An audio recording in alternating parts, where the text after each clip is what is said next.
எந்த நேரத்திலும் இந்த வார்த்தை தான் நம்முடைய வாயிலிருந்து வெளிப்பட வேண்டும்.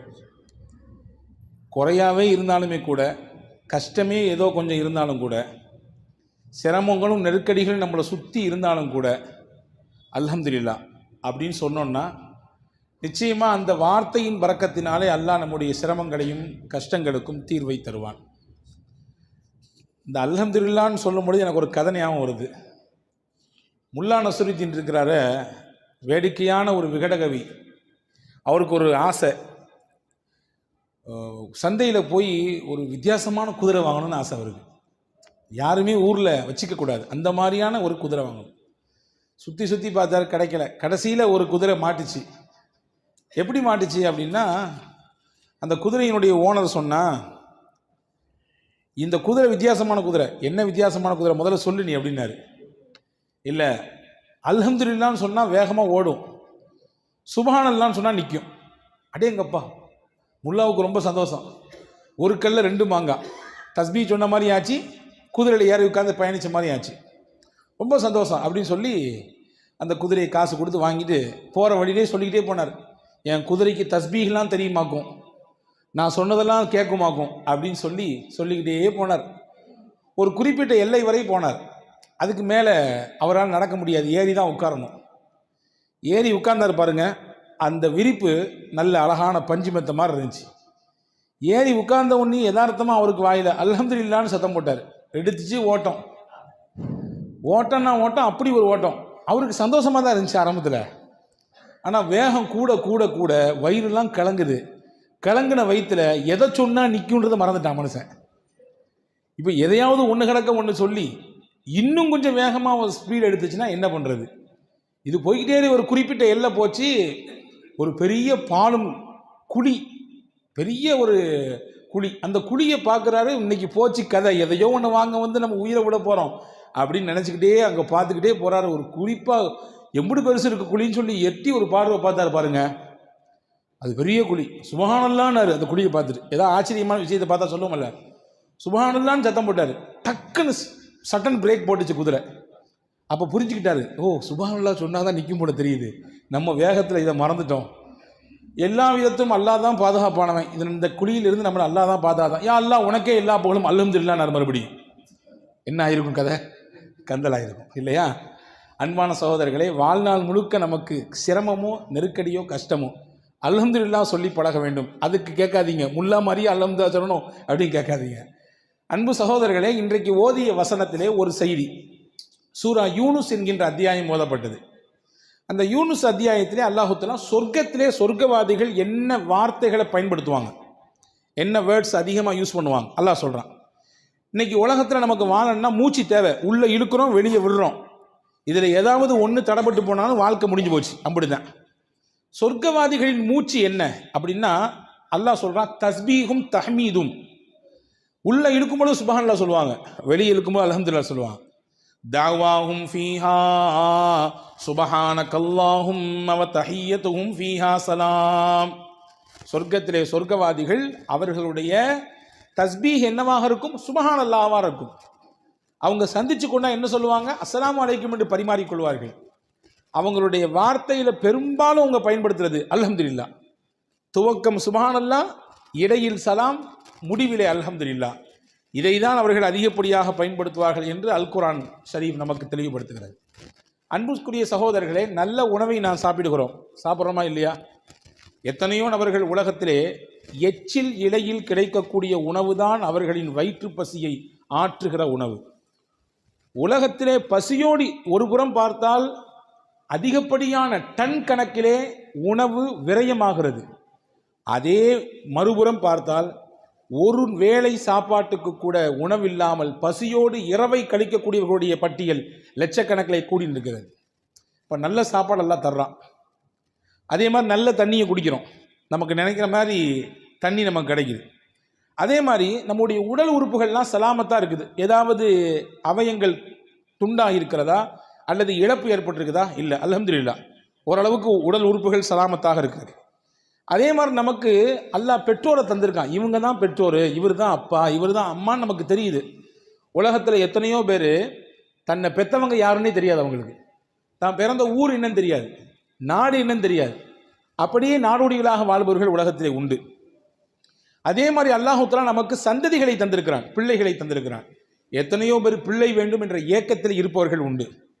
அதே மாதிரி ரப்புல் ஆலமீன் அல்லாஹ் ஏதோ கொஞ்சம் நஞ்ச ஆரோக்கியத்தை நமக்கு வைத்திருக்கிறான். நிறைய பேருக்கு ஆரோக்கியம் ஃபுல்லாக இருக்குது, ஒரு சில பேருக்கு நெருக்கடிகள் இருக்கத்தான் செய்யுது. ஆனால் நீண்ட வருஷங்களாக பல்லாண்டு காலமாக படுக்கையில் கிடக்கக்கூடிய நிலையிலிருந்து அல்லாஹ் நம்மளை பாதுகாத்துட்டான். இது எல்லாத்துக்காகவும் அல்லாஹுக்கு ஒரு நாளைக்கு எத்தனை அல்ஹம்துலில்லாஹ் சொல்லணும், எத்தனை தடவை அல்லாஹ்விற்கு நாம் நன்றி செலுத்த வேண்டும். அன்பு சகோதரர்களே, நன்றி செலுத்தியவர் நிச்சயமாக ஒரு காலம் அவருக்கு குறை வராது என்று குர்ஆன் சொல்கிறது. நீங்கள் உங்களுக்கு கொடுக்கப்பட்ட அருளுக்கு நீங்கள் நன்றி செலுத்தினால் நிச்சயமாக இன்னும் மேலே அதிகமாக தருவேன் உங்களுக்கு. ஒன்றும் இல்லைங்க, சாதாரணமாக பார்ப்போம். ஒரு நண்பர் தன்னுடைய மாமனார் நல்ல விலை உயர்ந்த வாட்ச், ரேடோ வாட்ச் வாங்கி கொடுத்தார்.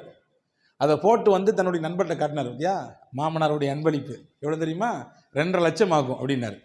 அதை நினச்சி சந்தோஷப்பட்டு அதை வாங்கி கொடுத்த மாமனாருக்கு ரொம்ப மனப்பூர்வமான இதயத்திலிருந்து மகிழ்ச்சியையும் நன்றியையும் தெரிவித்து கொண்டார். இது ஒரு புறம். நான் கேட்கிறேன், ரேடோ வாட்ச் வாங்கி கொடுத்த மாமனாருக்கு நன்றி என்றால் அதை கட்டுவதற்கு கையை தந்திருக்கக்கூடிய அல்லாவிற்கு, அந்த மணியை பார்ப்பதற்கு கண்ணை தந்திருக்கக்கூடிய அல்லாவிற்கு, சின்ன முள்ளு இத்தனையில் இருந்தால் பெரிய முள்ளு இத்தனையில் இருந்தால் இத்தனை தான் மணி என்பதை சிந்தித்து உணரக்கூடிய ஆற்றலை, சிந்தனை திறனை தந்த அல்லாவிற்கு எத்தனை நாட்கள் நாம் நன்றி செலுத்த வேண்டும், அல்ஹம்துலில்லாஹ் சொல்ல வேண்டும். அன்பு சகோதரர்களே, 24 மணி நேரமும் உடலிலே ஒவ்வொரு நாளும் இயங்கிக் கொண்டே இருக்கிறது ஒன்று. இரத்தங்கள் சுத்திகரிப்பு செய்யப்பட்டு கொண்டே இருக்கிறது. சிறுநீரகம் அந்த வேலையை மிகச்சிறப்பாக செய்து கொண்டே இருக்கிறது. என்றாவது ஒரு நாள் அதில் ஏதாவது ஒரு சின்ன முடக்கம் ஏற்பட்டு, ஏதாவது ஒரு சின்ன கோளாறு ஏற்பட்டு, இரத்த சுத்திகரிப்பு இல்லை ஆனால் செய்தாக வேண்டும், நீங்கள் என்ன செய்யுங்க, செயற்கையாக போய் டயாலிசிஸ் பண்ணிக்கங்க என்று சொல்லும் பொழுதுதான் இத்தனை ஆண்டுகள், இத்தனை வருடங்கள் அல்லாஹ் நமக்கு எந்த காசையும் வாங்காமல் சுத்திகரித்து கொண்டே இருந்திருக்கிறானே. ஒரு நாளைக்கு டயாலிசிஸ் பண்ணிட்டு வரணும்னா குறைஞ்சது 2500 ரூபாய், கூட்டினது இன்னும் நிறைய போய்கிட்டே இருக்குது. யோசிக்கிறோம், அல்லாஹ் கணக்கிட்டு பாருங்கள், ஒரு நாளைக்கு குறைந்தபட்சம் 1000 என்று போடுங்கள், ஒரு மாதத்திற்கு எவ்வளவு ஆனது, ஒரு வருடத்திற்கு எவ்வளவு ஆகிறது. இதையெல்லாம் வாங்காமல் சீராக அல்லாஹ் நம்முடைய உடலிலே அந்த இரத்தத்தை சுத்திகரிப்பு செய்து இயக்கிக் கொண்டே இருக்கிறான். எத்தனை முறை அல்ஹம்துலில்லாஹ் சொல்ல வேண்டும். யோசித்திருக்கிறோமா? என்றாவது ஒரு நாள் நாம் சாப்பிடுகிறோம், சாப்பிடுகிற உணவெல்லாம் கரைகிறது உள்ளே. எப்படி கரைகிறது? கடினமான பொருளையும் கூட கரைத்து தள்ளி விடுகிறது இல்லையா? பல்லால கூட கடிக்க முடியாது சில பொருளை, ஆனால் எப்படியோ கடிச்சு நறுக்கி முறுக்கி உள்ளே போட்டுடுறோம். ஆனால் பல்லால கூட கடிக்க முடியாத ஒரு பொருள் இந்த வயிற்றுக்குள்ளே போன பிறகு எப்படி அது கரையுது அப்படின்னா, அல்லாஹ் அதிலே ஒரு மகத்துவத்தை வைத்திருக்கிறான். ஒரு சிறப்பான அமிலம், ஹைட்ரோக்ளோரிக் என்று சொல்லக்கூடிய ஒரு அமிலம் உள்ளே சுரக்கிறது. அந்த ஹைட்ரோக்ளோரிக்கு எவ்வளோ பெரிய சக்தி உண்டு அப்படின்னா, ஒரே ஒரு சொட்டு எடுத்து கையில் நீங்கள் வச்சிங்கன்னா இங்கிட்டு வந்துடும். உள்ளங்கையில் மேலே வச்சிங்கன்னா அந்த அமிலத்தினுடைய சக்தி பவர் எவ்வளோன்னா இங்கிட்டு வெளியே வந்துடும். அவ்வளவு பவர்ஃபுல்லானது. ஆனால் அந்த அமிலம் நம்ம வயிற்றினுடைய உள்பாகத்திலே அல்லாஹ் சுரக்க வைத்திருக்கிறான். எதற்கு வைத்தான்? கடினமான பொருள் உள்ளே போனாலும் அதை பஸ்மமாக்கக்கூடிய வேலையை அது செய்கிறது. எத்தனை முறை சாப்பிட்டோடு அல்ஹம்துலில்லாஹ் சொல்ல வேண்டும். போனது செரிக்காமல் இன்று விட்டால், உள்ளே போனது ஏதாவது திட்டுமுட்டாடினால் அன்னைக்கு இரவு தூக்கம் வருகிறதா? அடுத்த நேரம் என்ன நடக்கும் என்ற யோசனை வருகிறதா இல்லையா? அடைக்கிற மாதிரி இருக்குதே, இங்கிட்டு வேற ஓரமாக வலிக்கிற மாதிரி இருக்குதே, என்ன ஆச்சுன்னு தெரியலையே, யோசிக்கிறோமா இல்லையா? உள்ளே போனது செரிக்காமல் வெளியே வராமல் இருந்தால் என்ன நடக்கும் கதை? ஒரு நாள் அல்லாஹ் மனிதனின் பவரை, சக்தியை, அல்லாஹ் பலத்தை எதில் வைத்திருக்கிறான் என்றால் மலத்தில் தான் வைத்திருக்கிறான். மலம் அதிகப்படியாக வெளியே போனாலும் பிரச்சனை, போகாமல் இருந்தாலும் பிரச்சனை இல்லையா? அப்போ செரிக்க செய்கிறானே அல்லாஹ், அவனுக்கு எத்தனை முறை அல்ஹம்துலில்லாஹ் சொல்ல வேண்டும், எத்தனை முறை அல்ஹம்துலில்லாஹ் சொல்ல வேண்டும்? யோசித்திருக்கிறோமா? அன்பு சகோதரர்களே, செரித்த உணவு வெளியேறுகிறது, ஆனால் தானாக வெளியேறவில்லை. நாம் அதற்கு யோசிக்கிறோம், வெளியே போகணும்னு நினைக்கிறோம், குறிப்பிட்ட இடத்துக்கு போகிறோம், போய் நம்ம அந்த பொசிஷனில் அமர்றோம். அதுக்கு பின்னாடி தான் நம்ம உடல்ல கழிவுகள் எல்லாம் வெளியே போகிறது. என்றாவது ஒரு நாள் இப்படி யோசித்ததுண்டா? உள்ளே போக போக ஆட்டோமேட்டிக்காக செரிமானமாகி அது வெளியே வந்தால் என்ன கதியாகும், என்ன மாதிரியான நிலை ஏற்படும்? அல்ல அதுக்கு தனியாக ஒரு சிஸ்டத்தை வைத்திருக்கிறான். மனிதனுடைய ஆசன வாயிலே கிராக் சிஸ்டம் என்ற ஒரு அற்புதமான ஒரு சிஸ்டம் இருக்கிறது. அந்த சிஸ்டம் என்ன செய்யும்னா, உங்க உணவு வயிற்றுல செரிச்சாலும் தடுத்து அப்படி வச்சிருக்கோம். எதுவரை வச்சிருக்கோம்? நீங்க நினைக்கணும், உங்க மூளைக்கு அந்த செய்தி போகணும், போய் நீங்க பாத்ரூம் போகணுன்ற எண்ணம் வரணும், அந்த இடத்துக்கு போகணும். அதற்கு பின்னால் தான் அந்த சிஸ்டம் தன்னுடைய வேலையை செய்யும். சாதாரணமாக யோசிக்க முடிகிறதா? எனவே தான் ரசூல் இப்படி ஒரு துவா சொல்லி கொடுத்தார்கள். அல்ஹம்துலில்லாஹில்லதீ அஸ்ஹப அன்னியல் அதா வஆஃபானி. எனக்கு நோவையும் கஷ்டத்தையும் தரக்கூடிய இந்த கழிவை என்னிடத்திலிருந்து வெளியாக்கி எனக்கு ஆரோக்கியத்தை தந்த அல்லாவே உனக்கே எல்லா புகழும். அல்ஹம்துலில்லாஹ். எவ்வளோ அழகான வார்த்தை பாருங்க. எனக்கு நோவையும் கஷ்டத்தையும் தரக்கூடிய இந்த கழிவை என்னிடத்திலிருந்து வெளியாக்கி எனக்கு ஆரோக்கியத்தை தந்தாய் அல்லாஹ், அந்த அல்லாவே உனக்கே எல்லா புகழும். ஒவ்வொரு நிமிடமும் ஒவ்வொரு சனப்பொழுதும் அந்த அல்லாவிற்கு எத்தனை முறை அல்ஹம்துலில்லாஹ் சொல்ல வேண்டும்? யோசித்து பார்க்க அன்பு பெருமக்களே. நாம் குடிக்கும் தண்ணீர், உலகத்தை அல்லாஹ் எப்படி அமைத்திருக்கிறான்? 71% நீர், 29% நிலப்பரப்பு. 71%, நாம் குடிக்குவதற்கு தகுதிமிக்க நீர் என்று பார்த்தால் 0.5% தான். மிச்சம் இருக்கிறது ஃபுல்லாமே எல்லாமே உப்பு தண்ணி, அதை பயன்படுத்த முடியாது. அல்லாஹ் சூரா வாக்கையால கேட்குறான். நம்மெல்லாம் ஒவ்வொரு நாளும் சூரா வாக்கையா ஓதணும் வீடுகளில், கண்டிப்பாக ஓது. நான் போகிற இடமெல்லாம் சொல்கிறது வாக்கையா ஓதுங்க. நிச்சயமாக எந்த வீடுகளிலே வாக்கையா சூரா ஓதப்படுதோ அந்த வீட்டுக்கு வறுமை வாசலுக்கே வராது. நாங்கள் சொல்ல வீட்டுக்கு வாசலுக்கே வராது வறுமை. அல்லாஹ் அதில் கேட்கிறான், அஃபராய்துமுல் மா அல்லதீ தஷ்ரபூன். நீங்கள் குடிக்கிறீங்களா அந்த தண்ணியை பார்க்கலையா? அன்தும் அன்ஸல்துமூஹு மினல் முஸ்னி அம் நஹ்னுல் முன்ஸினூன். மேகங்களுக்கு இடையிலிருந்து நீங்கள் அதை இறக்கி கொண்டு வருகிறீர்களா அல்லது நான் இறக்குகிறேனா? லவ் நஷாஉ ஜஅல்நாஹு உஜாஜன் ஃபலௌலா தஷ்குரூன்.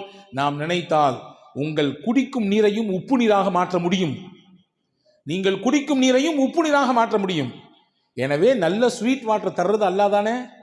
அந்த அல்லாஹ்விற்கு அந்த தண்ணீரை குடித்து முடித்தவுடன் நாம் அல்ஹம்துலில்லாஹ் சொல்கிறோமா? யா அல்லாஹ், தாகத்தோடு இருந்தேன். ஹாரூன் ரஷீத் பாஷாவை பற்றி ஒரு செய்தி வருது. அவருடைய சபைக்கு ஒருத்தர் வந்தாராம், ஒரு பெரியவர், பார்ப்பதற்கு நல்ல தோற்றமுடையவர், நல்ல மனிதர். வந்த உடனே ஹாரூன் ரஷீத் பாஷா கேட்ட, பெரிய மகா சக்கரவர்த்தி அவர், அப்பாசிய ஹலீஃபாக்கள் ரொம்ப பெரிய முக்கியத்துவம் வாய்ந்த ஒரு ஹலீஃபா ஹாரூன் ரஷீத் பாஷா.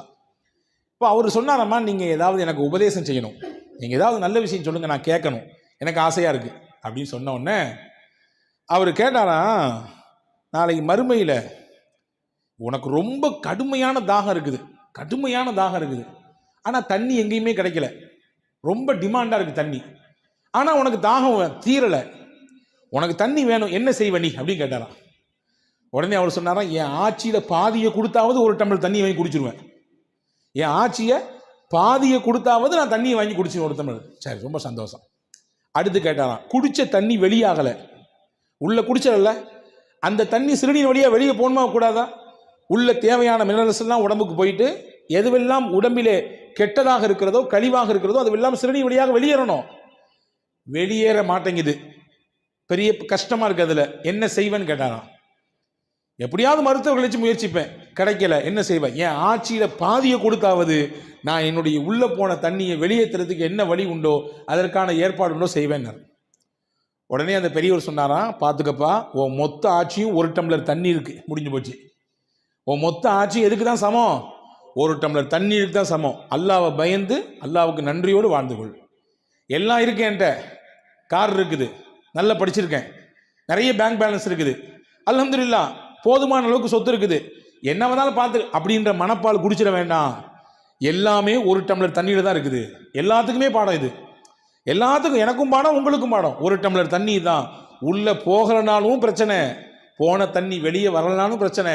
எனவே அல்லாவை பயந்து உன்னுடைய வாழ்க்கையை அமைத்து அல்லாவுக்கு நன்றி சொல்லு என்று சொன்னார்கள் அந்த பெரியவர் என்பதாக நாம் வரலாற்றை பார்க்கிறோம். அன்பர்களே, குறைவாக என்ன கொடுத்தாலும் அல்ஹம்துலில்லாஹ், நிறைவாக இருந்தாலும் அல்ஹம்துலில்லாஹ். ஆனால் நம்மள பழக்கம் என்ன தெரியுமா?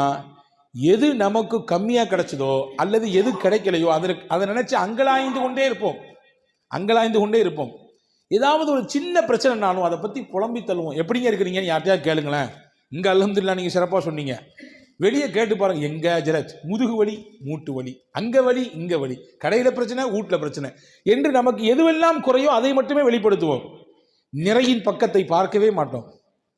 அன்பர்களே, எது கிடைக்கிறதோ அது குறைவானாலும் அல்ஹம்துலில்லாஹ் என்று சொன்னால் அல்லாஹ் நிறைவாக தருவான். பாருங்கள், ஒரு செய்தியோடு முடிக்கிறேன். பெருமானா ஸல்லல்லாஹு அலைஹி வஸல்லம், முஸ்னத் அஹமதில் இந்த ஹதீஸ் வருகிறது. ரசூல் ஸல்லல்லாஹு அலைஹி வஸல்லம் வீட்டோடய ஒருத்தர் போனார். ரசூல் ஸல்லல்லாஹு அலைஹி வஸல்லம் என் கையில் கொஞ்சம் பேரிச்சம்பழம் வச்சுருந்தாங்க. அதில் ஒரு பேரிச்சம்பழத்தை எடுத்து அவர் கையில் கொடுத்தாங்க. ஒரே ஒரு பேரிச்சம்பழம், இதை வாங்கிட்டு என்ன செய்கிறது அப்படின்னு திருப்பி கொடுத்துட்டார். அதை என்ன செஞ்சார்? வாங்கி கொடுத்தது நீங்களும் நானும் அல்ல, இறை தூதர் முகமது ஸல்லல்லாஹு அலைஹி வஸல்லம். வாங்கியிருக்கலாம். அவர் ஒன்றை வச்சு எப்படி என்ன ஏங்க ஏதாவது யானை பசிக்கு சோள புரியன்னு கேட்பாங்கல்ல, அந்த மாதிரிலாம் கதையாக இருக்குன்னு நினச்சி கொடுத்துட்டாரு திருப்பி. ரசூல் சிரிச்சுக்கிட்டே இருந்தாங்க. அவர் போயிட்டார். இன்னொருத்தர் வந்தார். அதே மாதிரி ரசூல்லா கொடுத்தாங்க ஒரு பழத்தை எடுத்து கையில். அவர் ரொம்ப பவ்யமாக குனிஞ்சு வாங்கிட்டார். நபி ஸல்லல்லாஹு அலைஹி வஸல்லம் தர்றாங்க. கொடுத்தது உங்களுக்கான சின்ன பழமாக இருந்தாலும் தர்றது அல்லாஹ்வின் தூதர். எனவே ரொம்ப மரியாதையாக வாங்கினார். ரசூல் ஸல்லல்லாஹு அலைஹி வஸல்லம் என்ன செஞ்சாங்க? உள்ள உம்மு சலமா ரதியல்லாஹு ஒருத்தர் ஒரு பிள்ளையை அனுப்பி ஒரு 40 திர்ஹம் கையில் இருக்கு வாங்கிட்டு வாங்கினாங்க. உள்ள உம்மு சலமா அம்மாட்ட 40 தங்க காசு இருக்கு வாங்கிட்டு வாங்கினாங்க. அந்த புள்ள போய் வாங்கிட்டு வந்தார்.